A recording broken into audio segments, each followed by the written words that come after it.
If you want to make your edits look more dramatic and eye-catching, one of the easiest things you can add is a thunder effect in CapCut.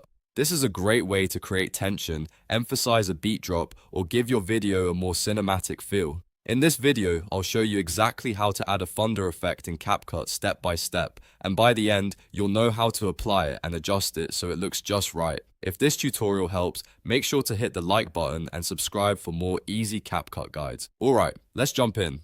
First, open CapCut and import the video you want to edit. Once your clip is added, make sure it's placed on the timeline so you can start applying effects to it. This is important because the effect needs to be attached to your video layer before you can preview and customize it properly. Next, look at the top menu and tap or click on Effects.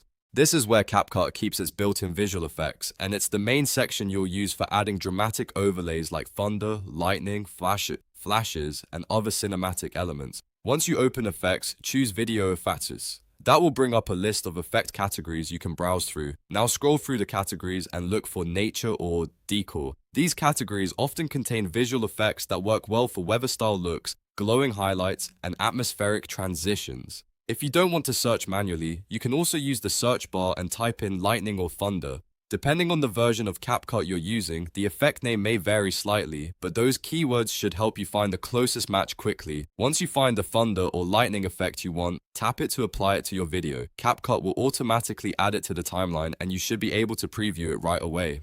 If the effect appears too strong, too fast, or not dramatic enough, don't worry. You can fine-tune it. Tap the effect a second time to open the adjustment controls. Here, you'll usually see sliders that let you customize things like speed and atmosphere. Speed controls how often the lightning or thunder flashes appear, so if you want a more intense, rapid effect, increase it. If you want a slower, more subtle look, lower it a little. Atmosphere controls the brightness and overall intensity, which can help the effect blend more naturally with your footage or stand out more dramatically. Take a moment to preview the clip after each adjustment. Small changes can make a big difference, especially if your video already has motion, music, or other effects layered in. If the thunder effect feels too overpowering, reduce the brightness or speed until it matches the style of your edit. If you want it to feel more powerful, push the settings a little higher and play it back again. You can also position the effect so it hits at the exact moment you want, like on a beat, a cut, or a dramatic scene change. That timing can make the thunder effect feel much more intentional and professional. The best edits usually come from matching the effect to the energy of the video, so don't be afraid to test different placements until it looks perfect. And that's how to add a thunder effect in CapCut.